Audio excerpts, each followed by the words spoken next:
So as Wendy said, we'll be talking about engaging children with disabilities in inclusive preschool settings. I am Tiernan McElwain, aka Mr. Mac. I'm a consultant for the University of Wyoming, thanks in large part to the L. Bogan Foundation for Excellence in Early Childhood Education.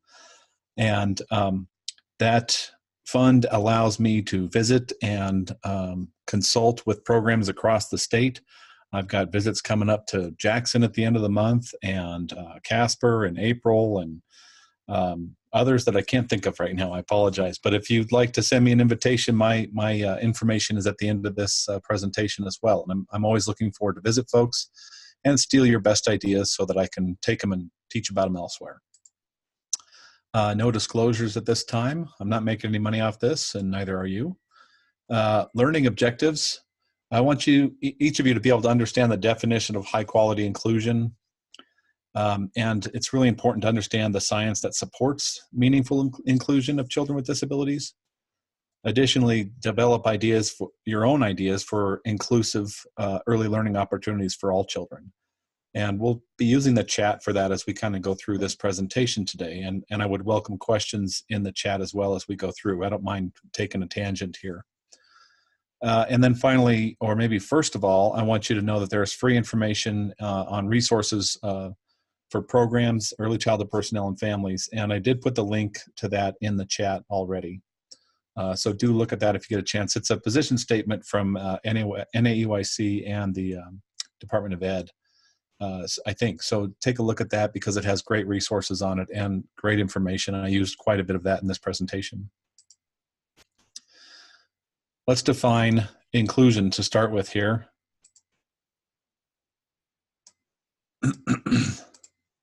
Students with disabilities to learn alongside their non-disabled peers in general education classrooms. So in a classroom where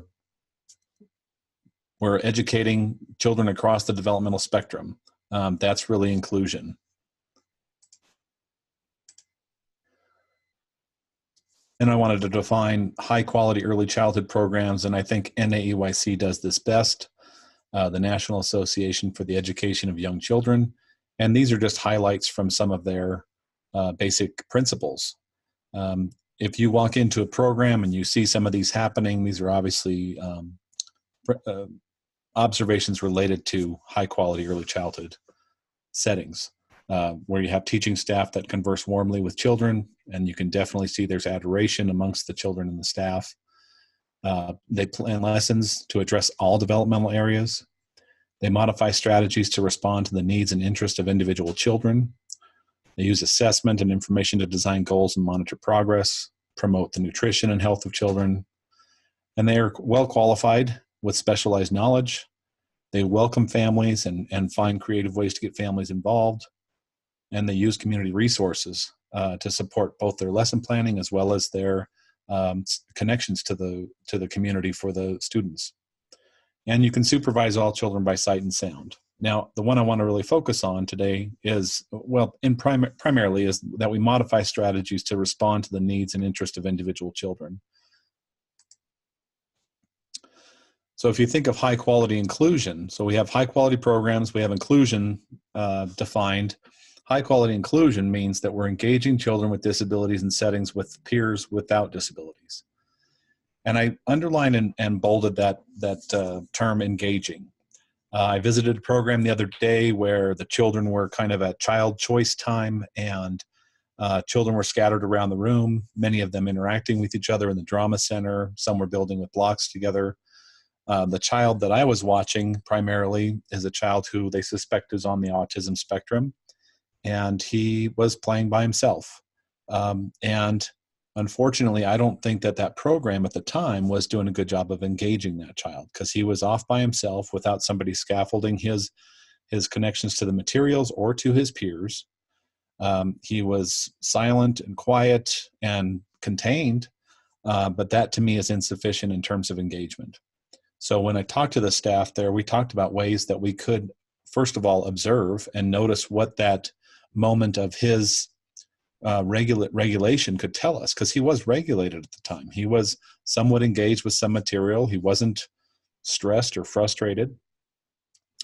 And what we could tell if we had observed him closely at that time was that he was enjoying connecting toys. They're little plastic rods and wheels and stuff, and he liked seeing how they fit together. He wasn't very adept at it by any means, but he would kind of persist with those because he found them kind of intriguing.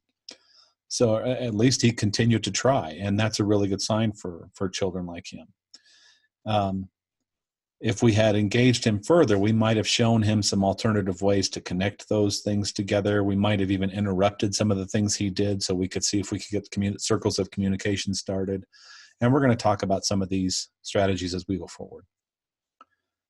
Secondly, we want to hold high expectations for all students. And I think, again, I go back to that child that I observed the other day, and I'm thinking that's not a high expectation for him just to be contained at the time. I want to see him engaged, and I want to see him being challenged. And as we do that, we're gonna make more progress with him in across the developmental spectrum. We want to promote participation by individualizing accommodations. So here, again, participation is a step beyond presence to me. Engaging is a step beyond looking at and touching. It is really thinking about and interacting with. Participation is really not just presence. It's a factor of I'm here and I'm attending, I'm watching, and I'm sharing when possible or participating in the actual activity. And then we want to use evidence-based services and supports to promote development, and we'll talk about some of those today.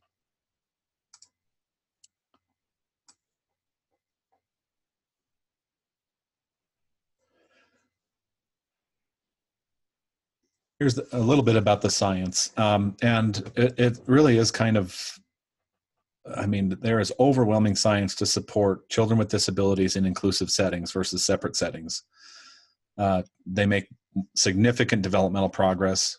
They show greater cognitive and communication development, and they demonstrate stronger social and emotional skills. And the science has also determined that these developmental progress, it stays with the kids. It's not something that happens and then is gone after a while. This is something that sticks with these kids who have had these wonderful opportunities to be engaged in programs with peers who don't have disabilities.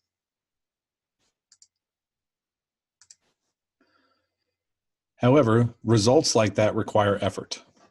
And there were two things mentioned in that policy brief that I shared, one being that young children with disabilities must be included several days per week in social and learning opportunities with typically developing peers. And I say this knowing that I visit developmental preschools that are struggling to get kids in often enough to really meet this guideline, and I'm concerned about that. We've got to give kids enough time with peers to meaningfully participate, to become a meaningful member of the community. Not just an occasional visitor, but an actual member of the community. And we also then need to use specialized instructional strategies, evidence-based whenever possible, to meet the child's individual needs. And this comes from an actual research study or a review of 25 years of research that these folks did that I linked in the references. Here I want to talk about DIR. It's a developmental individual differences relationship-based model. A mouthful, but we can call it DIR. It's a model that's based on how infants use emotional channels in the brain to learn, and it's used to address children with special needs who may not have easy access to those emotional channels. So there were researchers, Stanley Greenspan, Sarah Weeder, who realized that there are certain aspects to infant learning that have become obvious to us over time through research. One being that infants learn in the context of a strong positive relationship with the caregiver. Now, if you think about all that goes into that, it means that we've had a child who was born as a sensory being, and they've managed to, based on the support that they've received from a primary caregiver and others, they've managed to learn how to look, listen, feel, and be calm. So they've come into this world of bright lights and fast movements and loud noises, and they've managed to be calm enough to start taking in a greater array and have a wider awareness of the world because of the safety and the consistency and availability of caregivers for them. So the model uses that knowledge base to say, let's address children with special needs along these same lines. We want to use these emotional channels in the brain to help these children learn. And in particular, when you're talking about a child who may be in the autism spectrum, this is really important because those emotional channels seem to be much less well developed and much more difficult for those children to access. DIR principles, kind of obvious in a lot of ways, but also pretty powerful when you really think about it. You want to start with the child's current level of development. That's kind of a big duh, right? But you're going to know when you don't. And one of the ways I know when I start working with a child, if I'm not starting with his or her current developmental level, is they will disengage from me. And that could mean anything from turning their head away to walking away to throwing up on me. All of those are signs of disengagement. Now, some signs of disengagement are that are more subtle are somewhat okay. I mean, we want children to have an opinion. We want them to demonstrate some frustration. I've had one child in particular. I'm reminded of it this time, and he was just lining up trains, and I went over to try and use some DIR principles and some floor time with him, and I just started rolling a train, and he walked away. Pretty powerful disengagement cue. But what he was saying to me is, that's not the level I'm at right now. And he continued to walk away from me until he really just needed me to sit and be comfortable with him in the same space to begin with. And that was his current level of development. And we'll kind of talk about some of those benchmarks when it comes to thinking through what Stanley Greenspan and others have written about. We want to take full notice of the child's individual sensory, regulatory, and motor planning profile. So what do we see as the child's abilities? What do we see as their ability to stay calm? What do we see as their needs in terms of sensory needs or sensory preferences? What do we see in terms of their ability to regulate themselves, to plan motor activities, to move about the room, and so forth? And then finally, we want to develop strong, positive relationships to support development. And I think the most powerful piece of this model for me is exactly that. These strong, positive relationships create two things. They create safety and a kind of a bubble of comfort for the child to explore in, and a psychic bubble of comfort. And then they also create an opportunity for leverage, because I can then, with that safe bubble, I can encourage exploration that I can then interrupt or inform or support or challenge in order to support that child's development. These are the milestones that I referenced in terms of Greenspan and Weider. And we talk about these in terms of age level, like self-regulation and interest in the world develops over birth to 3 months. And what's interesting about these is this is obvious. I think this is true. However, I know that there are times that even now as an adult, I'll go back to self-regulation as a need for me in a new situation or a stressful time, or a time when I'm overwhelmed. So it's okay to look at these in terms of linear development, but it's also okay to look at each of them as kind of a recirculating loop. You know, there's times when my two-way communication may be less capable than others. My emotional thinking, ability to connect my emotions to my thoughts is going to be challenged. So we do develop these skills at these early ages, but we are also challenged at different times in revisiting them. And we'll kind of go through in more detail here. The self-regulation from birth to 3 months, we're born as sensory beings, as I mentioned. Our first task is to look, listen, feel, and remain calm. As we can stay calm, we can become aware of a greater array of data in our world. We can look around more, we can listen more, we start noticing the subtleties of the world around us. And as I mentioned, children and even adults may revisit this stage in stressful situations or settings. Shared attention and pleasure in relationships. Children learn through strong, positive relationships, and we're going to keep revisiting this. A child must take pleasure in sharing a relationship, and shared affect and shared experiences make learning possible. Now I struggled with the wording on that second bullet because I was going to say a child needs to, but a child really must take pleasure in sharing a relationship. And that's on us as caregivers and adults, teachers, and parents. We want to help children understand the pleasure that's possible in a sharing relationship, in a strong, positive relationship. That becomes, again, our safe psychic bubble, as well as our milieu for further growth and development.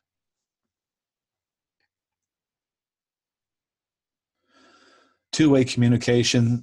This starts at an early age. If you can think of the first time that you may have worked with an infant and shared a giggle, those are exactly what we think of as the first signs of two-way communication. I can think of it with all three of my children, where I recognized that we were making eye contact, we were sharing a moment, we were both gazing adoringly at each other.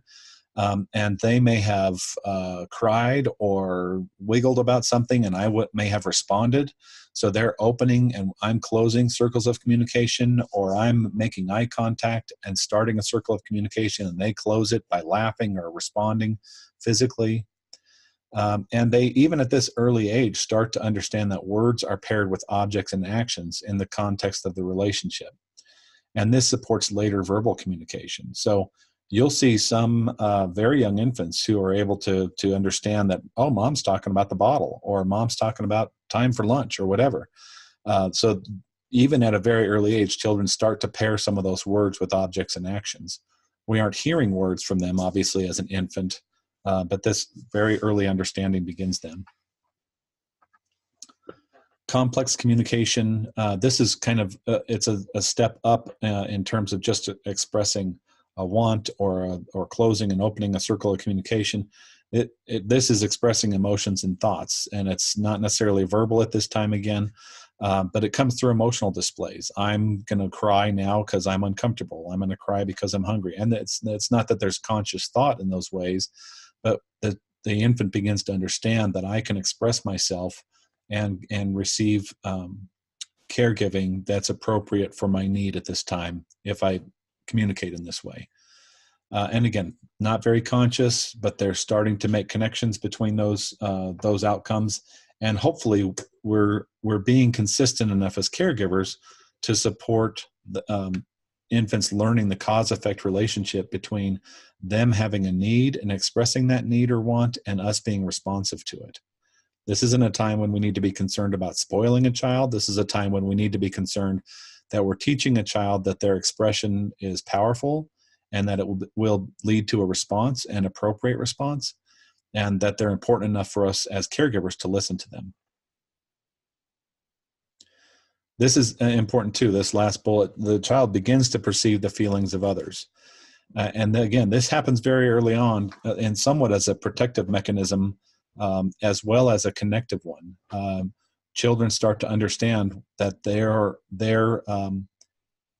caregivers and other significant adults in their lives have emotions outside of their own, and it begins to impact their emotion as well. And you can understand how this then kind of raises the stakes for us as caregivers to be responsible for our own emotional impact on the child. If we're not careful about how we're managing our feelings, they obviously can create stress for the child. This next stage of emotional ideas is when the infant or the toddler has a desire for something to continue or stop. They do a lot of exploration through representational play. There's things become symbols. A block becomes a phone. A stick becomes, a bat or something else. A snail becomes a car. So we start having some more symbolic play from children, and they begin, because of their budding awareness of symbols, they start to realize that words are symbols too.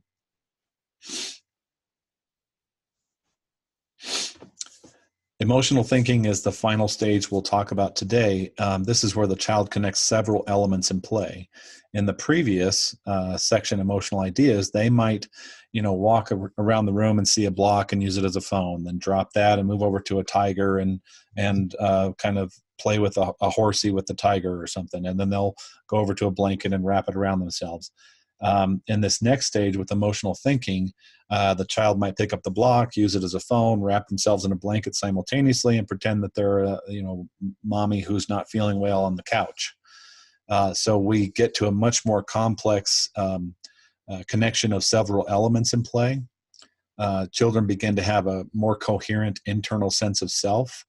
They understand that, for example, I know some children at this very early age, before the age of 3 even, are understanding that they're funny. They have a sense of humor. They enjoy, playing joyfully with a certain caregiver. Certain people are their favorites. Certain things about themselves that they enjoy. The children in this stage also link emotion to a situation. Although they may not say this, some of the children are going to say, are going to be communicating to us, "I'm mad," and point at a child that took a cookie. So they're understanding, I'm feeling this as a result of what's happened, and they're linking those two things together for us in different forms of communication. Personal experiences give meaning to more formal concepts that'll be learned later. For example, telling a child, "Give me a minute," or "We have 5 minutes and then we have to go."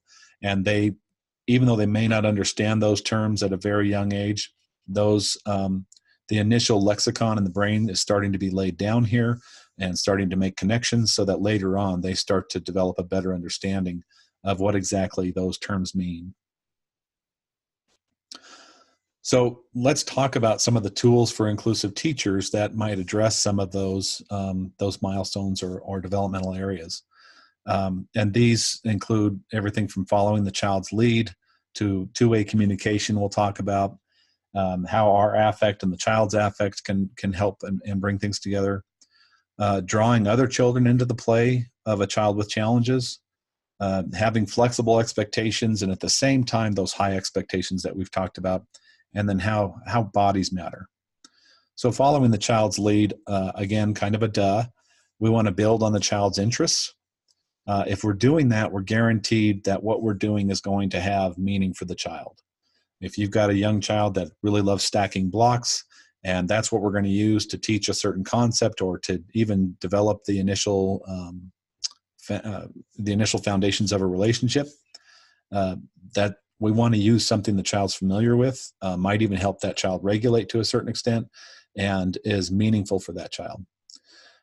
And these types of following the child's lead can happen over 10 seconds, 2 minutes, 20 minutes.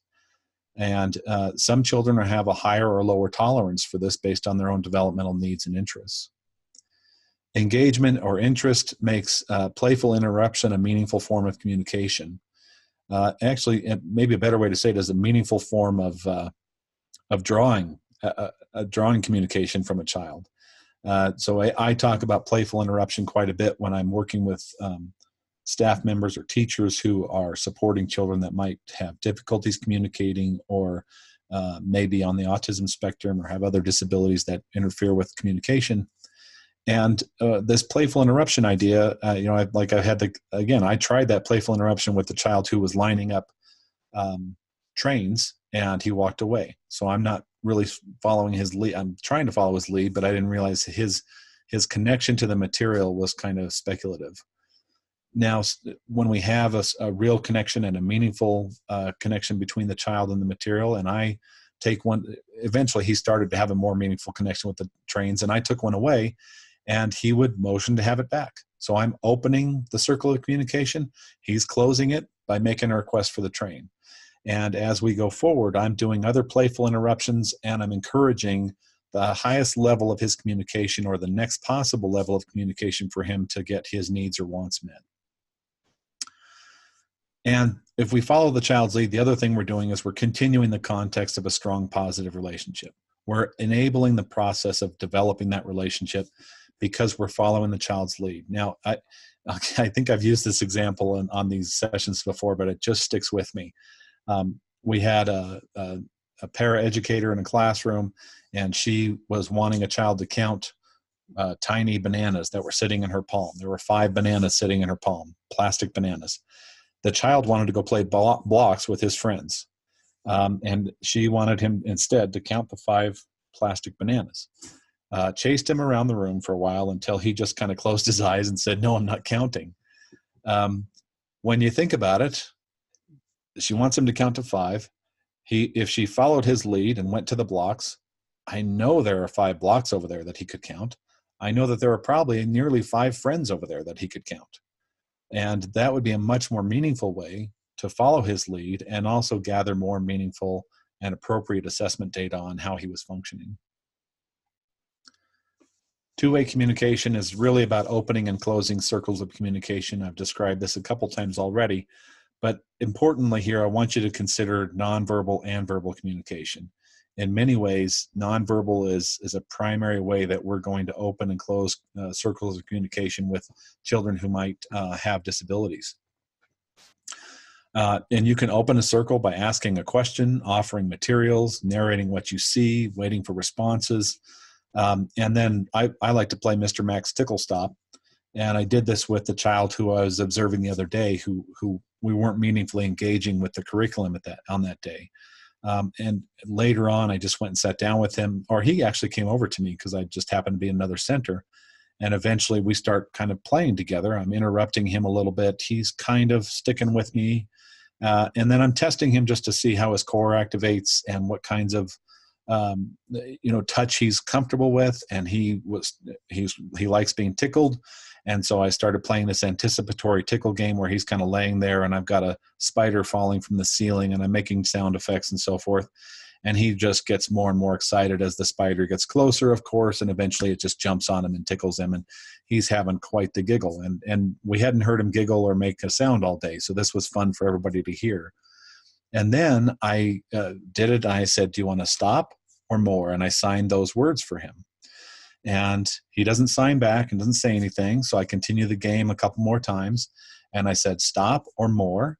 And then he just kind of thinks for maybe 10 seconds, and then decides to tickle me. So he's opening the circle of communication to see how he can impact me. Now this, for me, was just awesome. I hadn't expected this from him, and he was pretty active with it for quite a while. I mean, he stuck with that game probably for 15 minutes, which was great to see him making eye contact, making safe touch, and looking for spontaneous circles of communication with someone else. So I was really impressed by that, and it led to us thinking about our observation differently, and we'll kind of talk about that as we get into the engagement process later. Affect is important, obviously, for the child and the teacher. Teachers can engage children with their own joyful expression, and I got to share a quick note about this. One of the teachers whom I admire so greatly, she in September is running a circle that it just seems like it shouldn't be possible. She runs a long circle in September, and the staff or the kids that are in there, many of whom are on IEPs and have special needs. One with an attachment disorder, another on the autism spectrum. I think 2 on the spectrum, on autism spectrum. And she's got 2 other staff with her, so they're playing a nice zone defense with the group.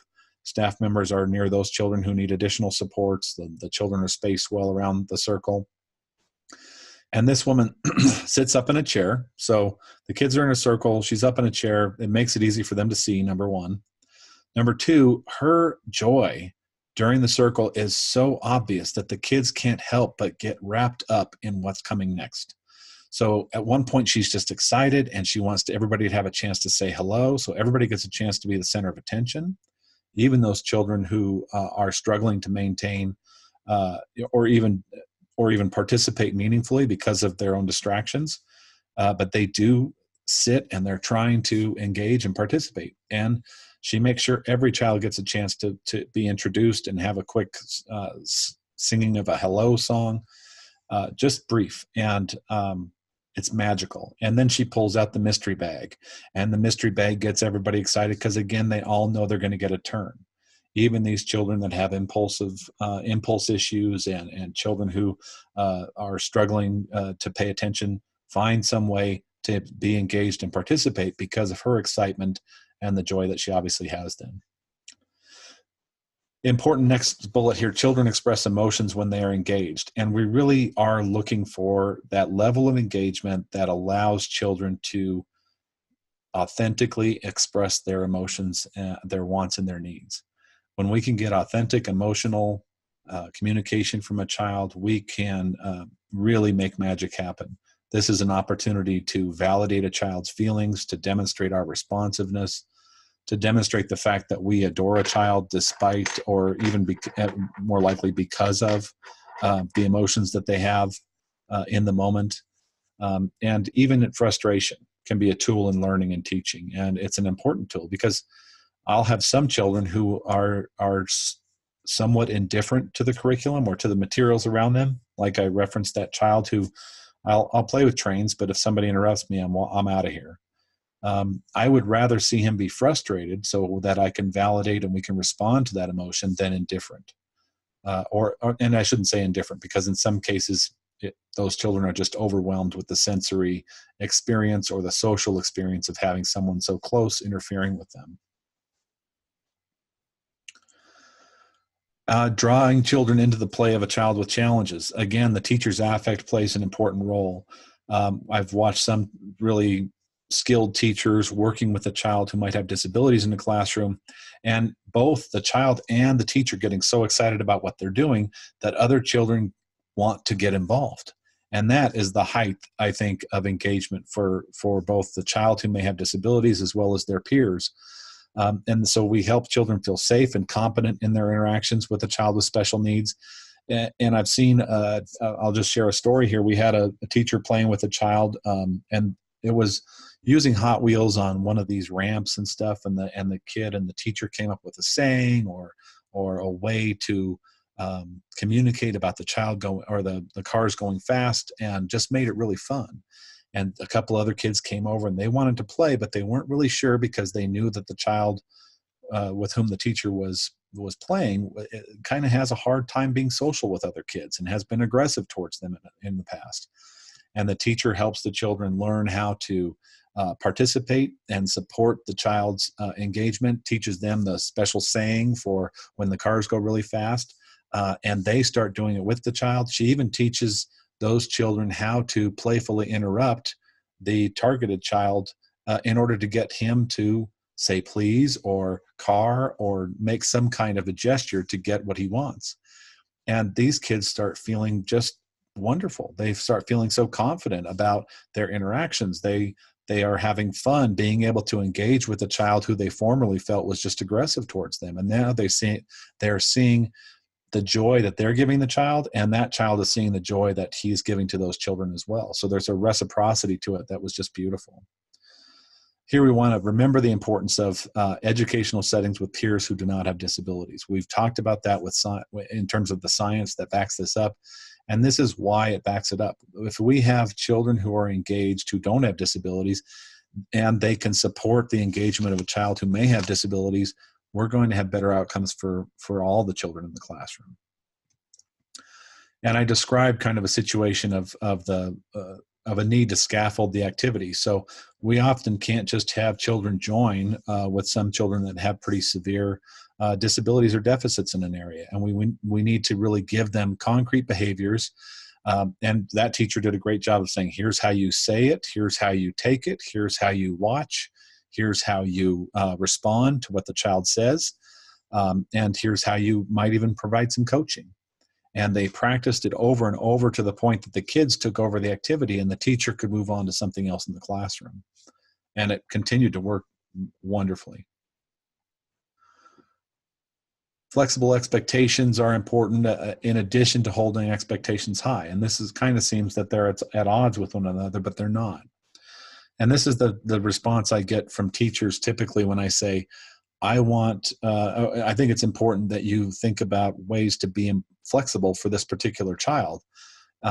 We had a child at the table, a lunch table, who came to school late. It's actually an afternoon class.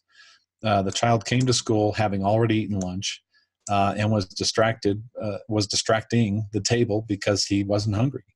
And another teacher said, well, why don't we give him something to draw on? And the other teacher at the table said, if I give it to him, everybody's going to want to do it.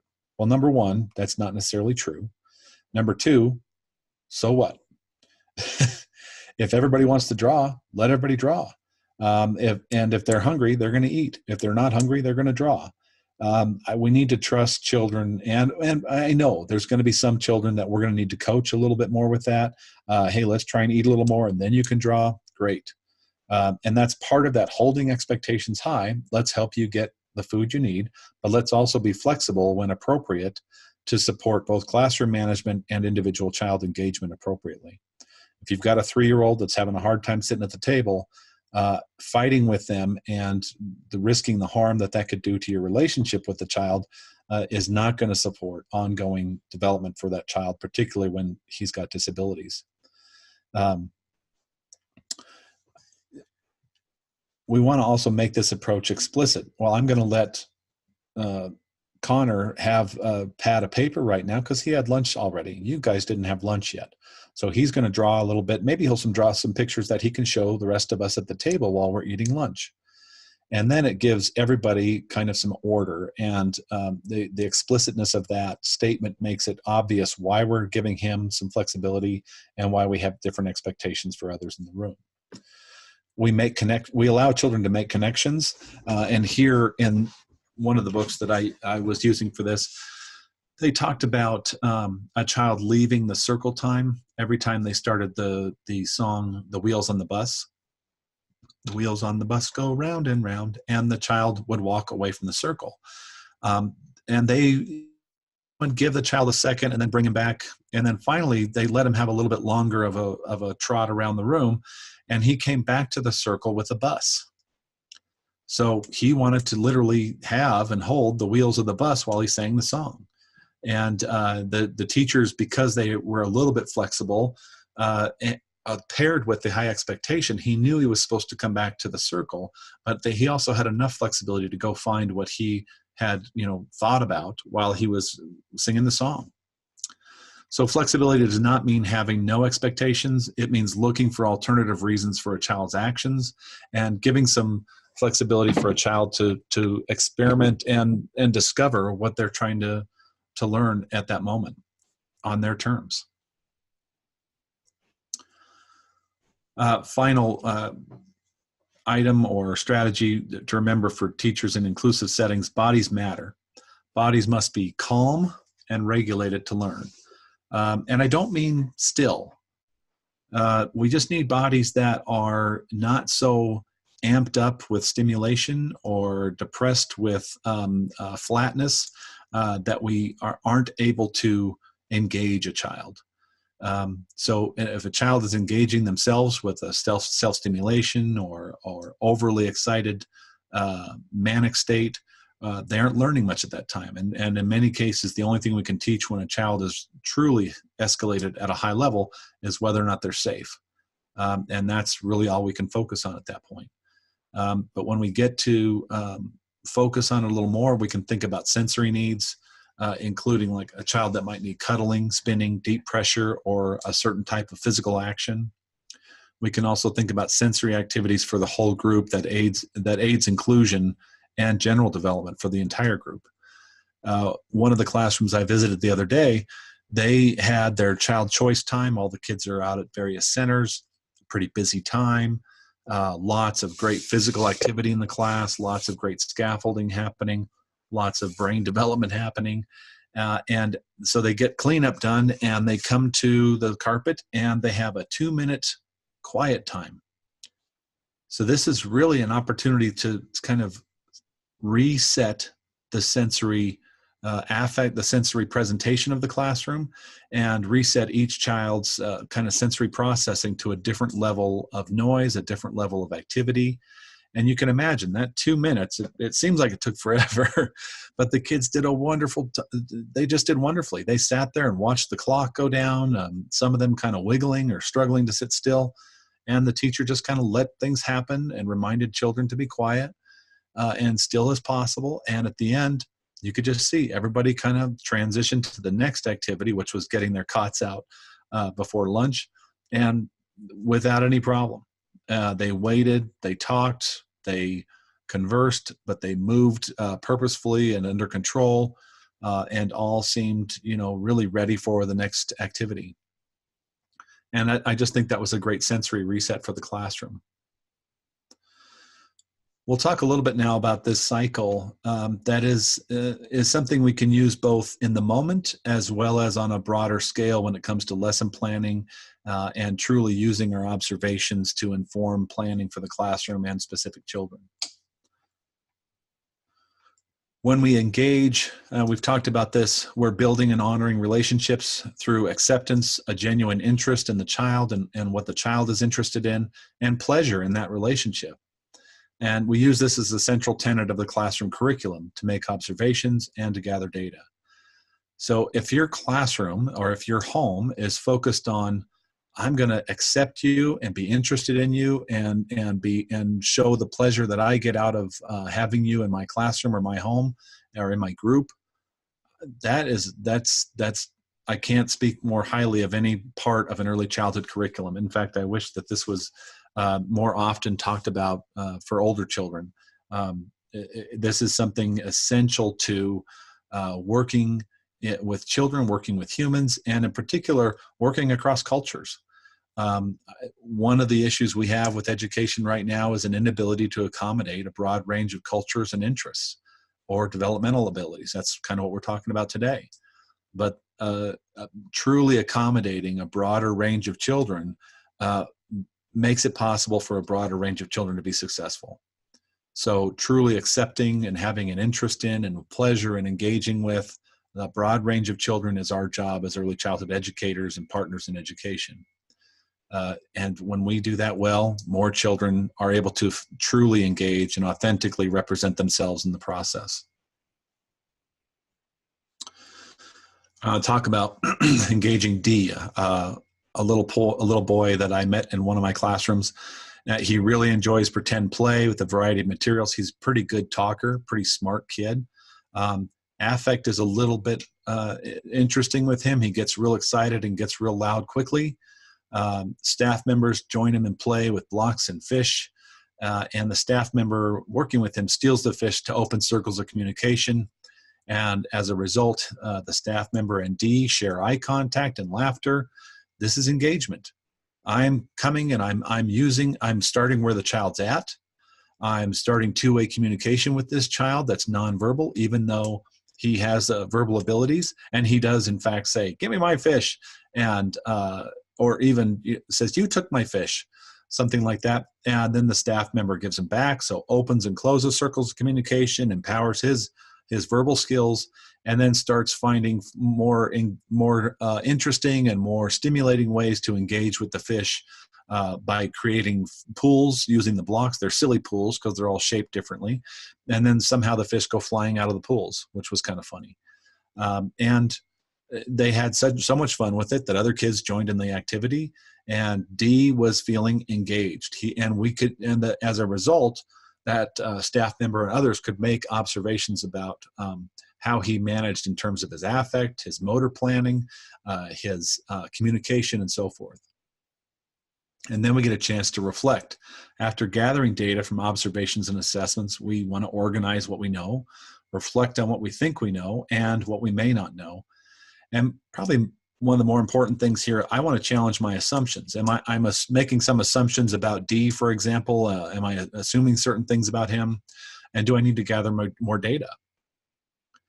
When we reflect on D, we notice that he smothers other children who walk into the room in the morning and is making some children mad in the process. We know he's excited to see his peers. We do not know how he best learns, though. We seem to have kind of engaged him, but we haven't really hit on a way that teaches him more or helps him generalize lessons from one situation or one setting to another. And we've realized we need additional information from mom to better understand his needs and learning styles, because it seems like mom really does understand him well. We come up with a plan that can be simple, a simple reminder about an interaction or a lesson plan. Uh, and our plan, ultimately, we want it to support comfort, support engagement, support learning, and support joy. So when we plan for D, observations of D and mom indicate that she has effectively taught him some scripts. And what I mean by scripts are, okay, D, this is how you handle this situation. And he has an enormous cognitive ability to remember minute details and steps in a process. He just doesn't generalize those to other processes very effectively. So we actually came up with ways that we could teach him a specialized process for each special thing. So we talked about a greeting script with mom. Teaching staff presented their observations to mom, and she also observed D during the greetings. And teachers and mom discussed ideas about what to teach and who to teach it. And mom decided, I'm going to teach him how to greet kids.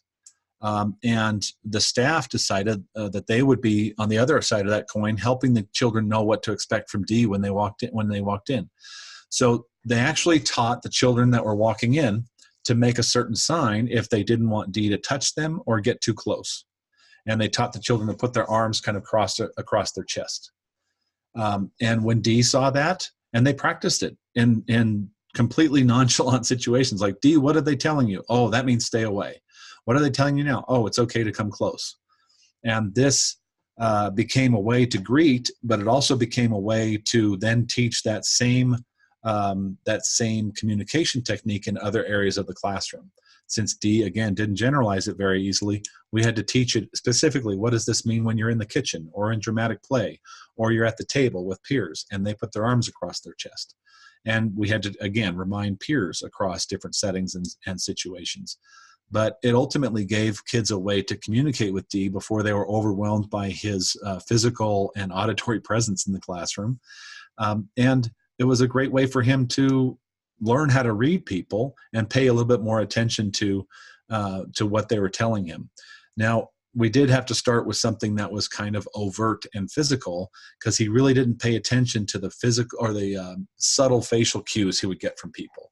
That was something that he didn't process very well, so we had to move to something on a larger kind of physical gross motor scale. I want to talk about another child, Kay, here.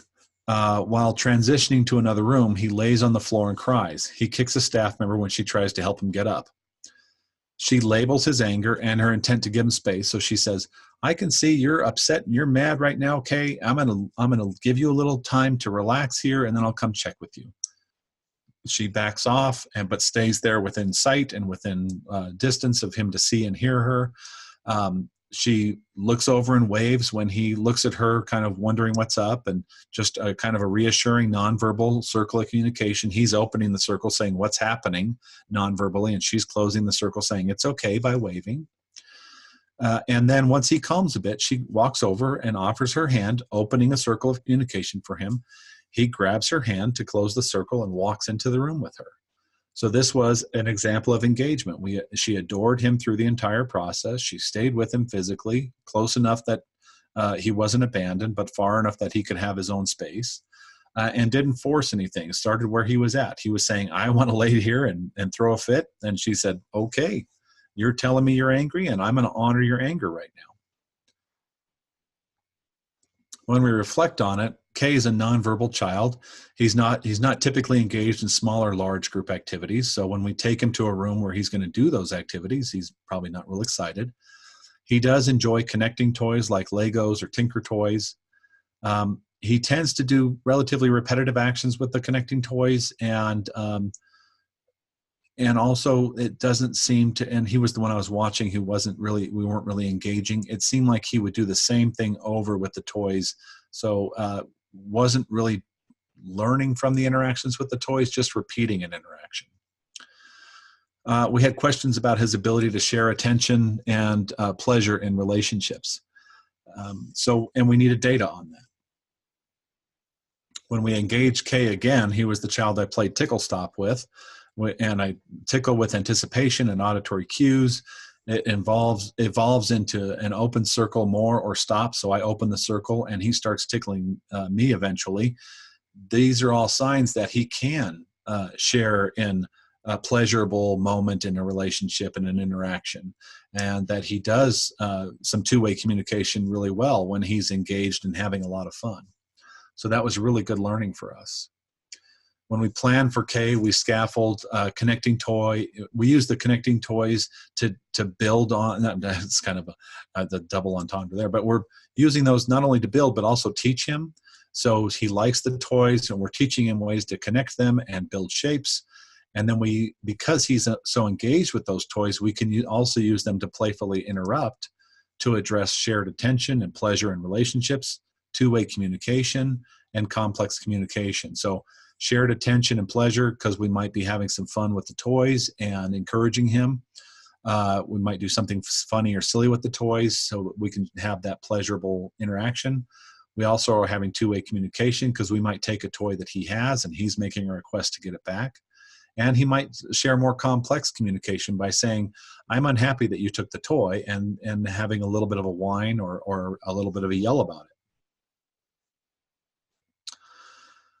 We continued to plan for him. We talked about using the regulation from connecting toys to support him being present during groups. Now, this is really just self-regulation during the group, because we can't expect him to be a participant in the group yet in certain ways, because right now our goal was to get him to look, listen, feel, and be calm in the group setting, which is our first developmental process with him. Ideally, at some point, it would be great if he could pay attention to certain cues and understand that this is a time when he can come get something, or he can come participate in some way, or be recognized in some way. That would be kind of our next stage for him. Planning for him, then we also talk about accommodating him during group. There's a group science activity they were planning, and we wanted to use some sensory engagement for him, because it also was apparent during our time that he does enjoy some deep pressure.